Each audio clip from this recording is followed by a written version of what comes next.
박한식 교수와 함께 선을 넘다 오늘 또 교수님 모시고 이야기 나누겠습니다. 반갑습니다.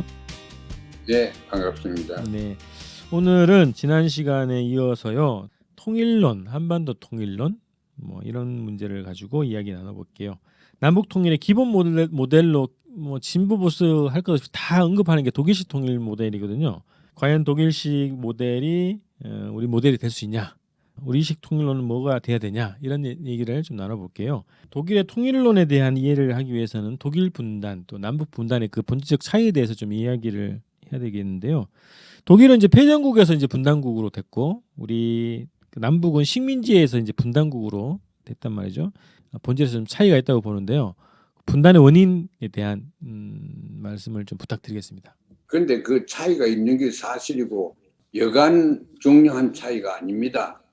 독일은 전쟁에서 패한 나라로서 전쟁에 범한 모든 죄가 그 독일 사람에 의해서 많은 사람들이 희생을 당하고 전쟁이 그렇지 않습니까?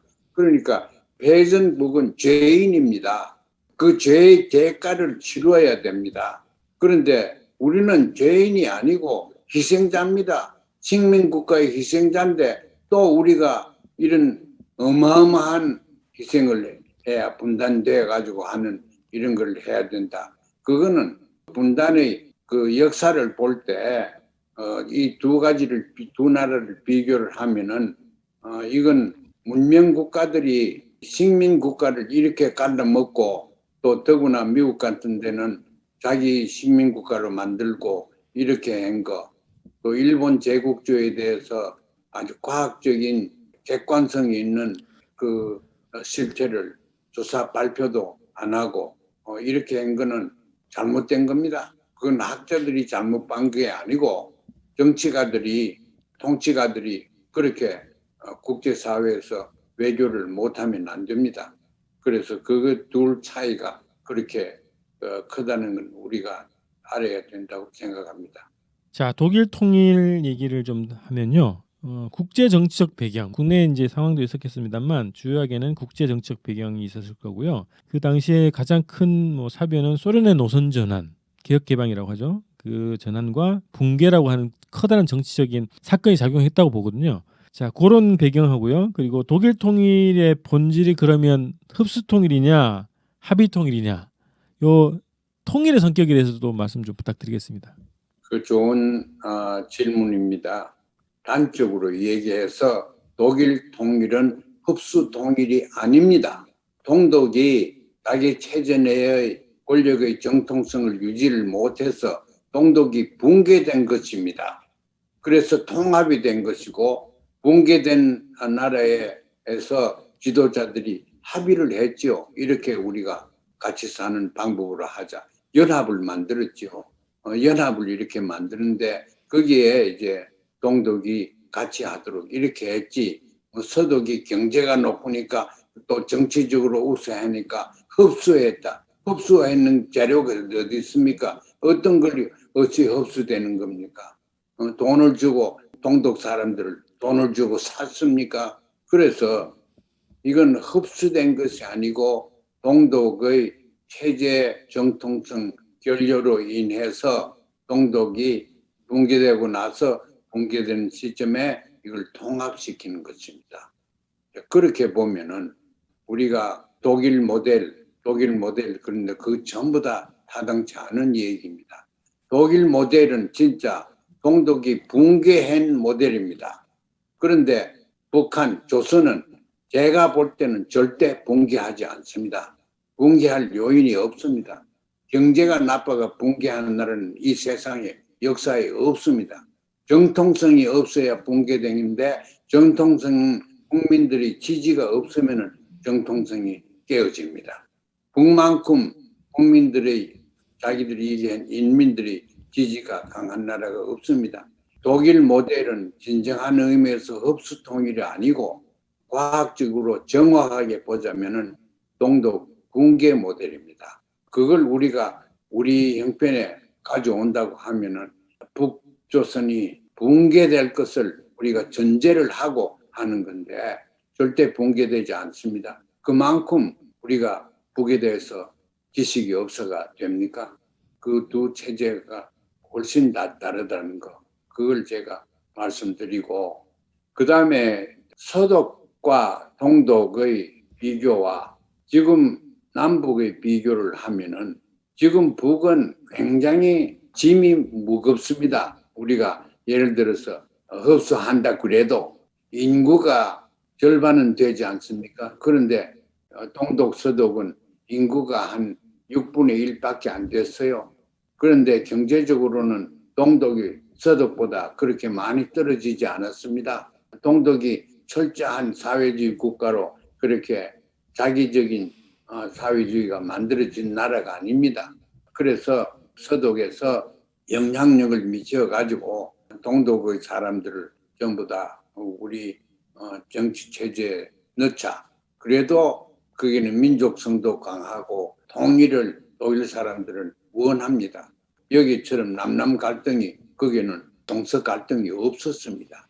그래도 통일해 놓고 나니까 그게 과거 동독에 살던 사람들이 차별 대우를 많이 받고 거기에 대한 항의도 나오고 사회 문제, 정치 문제가 많이 지금도 일어나고 있습니다. 그런데 하물며 우리가 독일처럼 같이 살게 되면은 체제의 이념과 제도의 이런 모든 차이 때문에 여기서 일어나는 마찰, 부조화, 이 상황은 우리 민족이 감당하기 어렵습니다. 북도 남도 독일식으로 통일했다가는 다 망합니다. 그렇다고 해서 통일을 하자마자는 거 아닙니다. 우리식인 통일을 창조해서 실현을 해야 됩니다. 독일식 통일 모델에 대해서는 그 진보 진영에서 이것을 중요한 모델로 설명을 한단 말이죠. 통일의 당위성, 전쟁 통일이 아니라 합의 통일이 어쨌든 중요한 모델로 해서 통일 교육을 할 때 이 사례를 많이 든단 말이에요. 그래서 말씀하셨던 것처럼 이제 동독 붕괴라는 그 본질을 좀 말씀을 해주셨는데, 그럼 독일 통일에서 우리가 어떤 교훈을 배워야 되겠냐? 핵심적인 교훈은 뭐라고 보십니까? 독일 통일의 교훈이라는 것은 이질성을 초월하는 동질성이 있어야 돼요. 독일도 그 어느 민족보다도 못지않게 민족성이 강하고 민족에 대한 자부심이, 문화에 대한 자부심이, 과학에 대한 자부심이 굉장히 강한 나라입니다. 그래서 우리가 배울 거는 통일을 하려고 하면은 통일된 우리 조국 거기에 대한 자부감을 느끼고 그걸 실현하도록 해야 됩니다. 독일이 꼭 그렇게 한 것입니다. 그래서 독일 통일이 완전하게 결함이 없는 통일이나 그런 건 또 아닙니다. 그런데 우리는 완전하게 결함이 없는 통일이 되고끔 통일 모델을 의논을 해야 되는데 남과 북의 지성인들이 만나가지고 그렇게 구상을 했으면 좋겠고 통일이 1, 2년 만에 될 것도 아닙니다.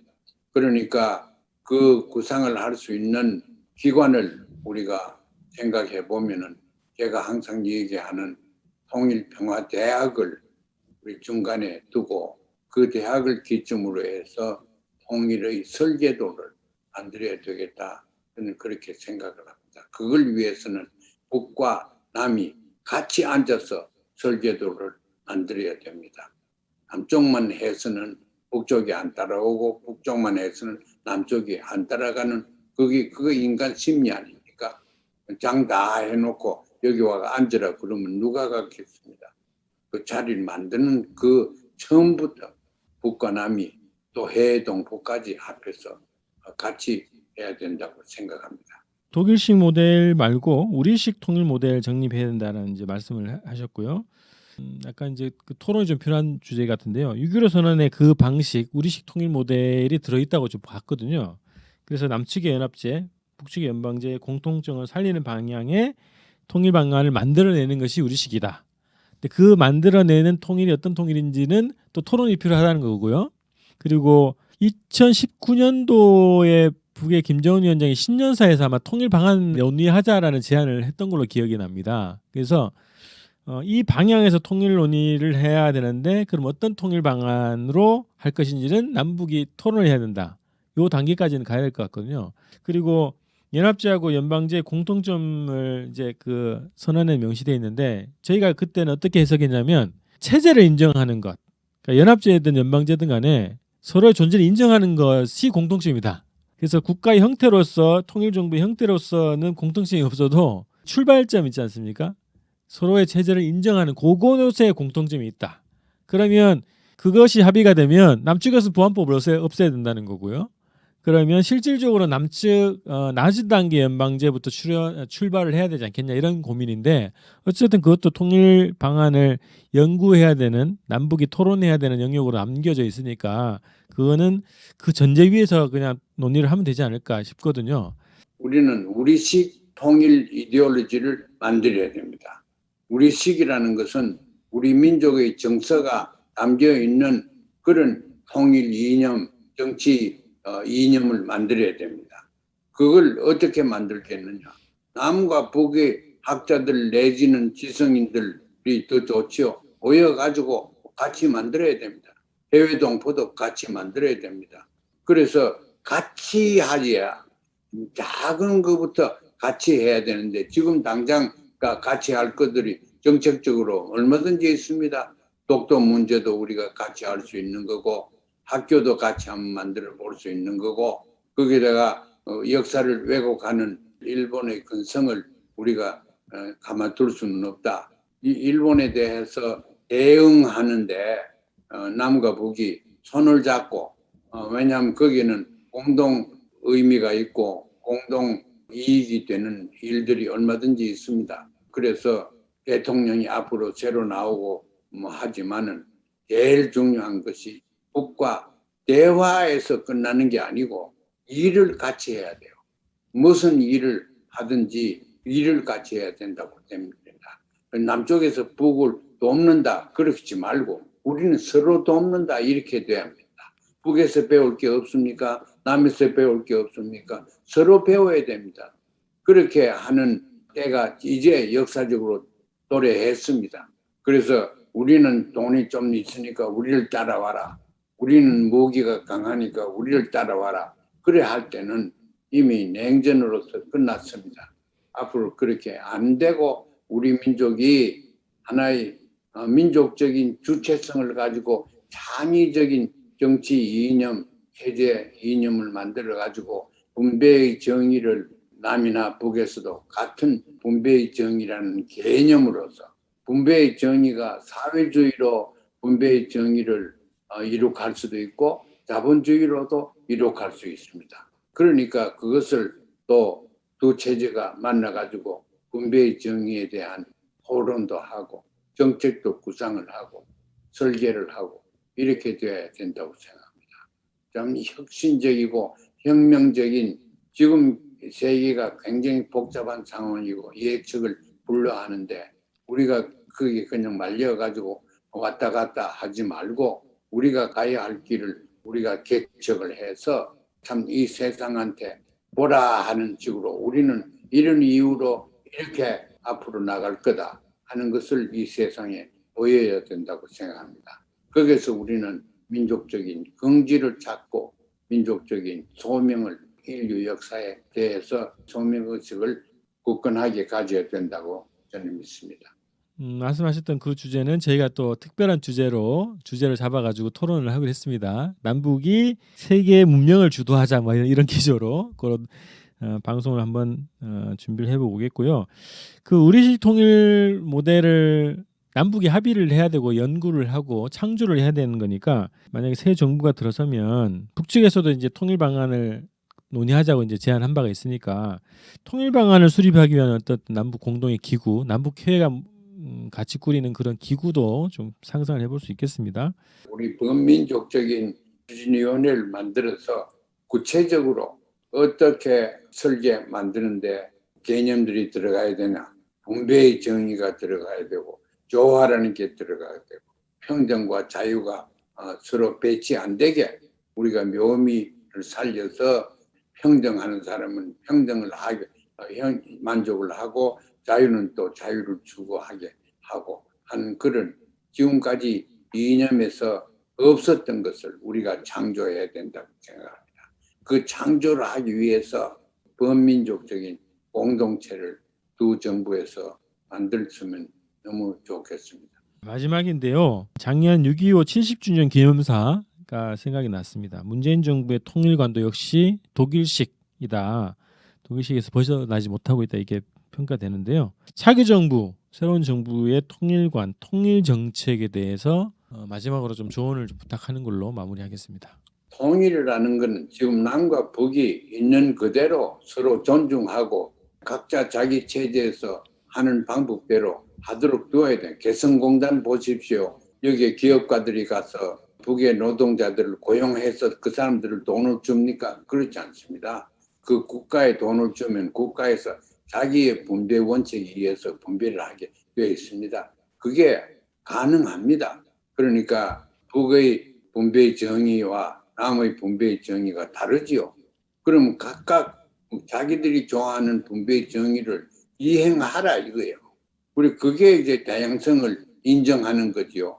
남과 북이 이렇게 다양성이 많은데 이걸 인정하고 수용하고 이거보다 더 높은 차원에서 동질성을 찾고 그렇지 않습니까? 이것도 필요하고 저것도 필요한데 그걸 다 가지면 좋은데 왜 가지려고 하느냐?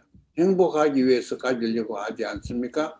그 행복이라는 개념을 주관적으로 우리가 좀 생각을 해서 창조적으로 행복이라는 개념을 우리가 정의를 한다고 하면은 통일국가의 문화, 의식 혹은 정치 이념을 창조할 수 있습니다.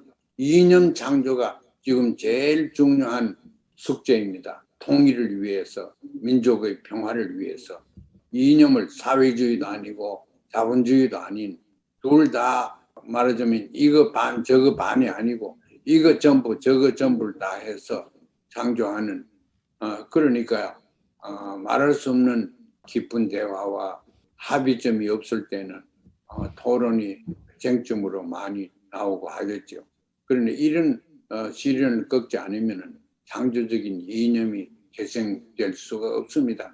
그거 없이는 통일도 안 되고 평화도 없고 물론 행복은 말할 것도 없이 없습니다. 그 말씀 들어보니까 이제 새 정부가 들어서면 뭐 개성이든 어디든 남북이 합숙을 할 수 있는 장소를 마련해가지고 거기서 1년 내내 토론하고 합의하고 뭐 이렇게 하는 게 좋겠습니다. 계속 토론하고 연구하고 그런 과정이 필요할 것 같습니다.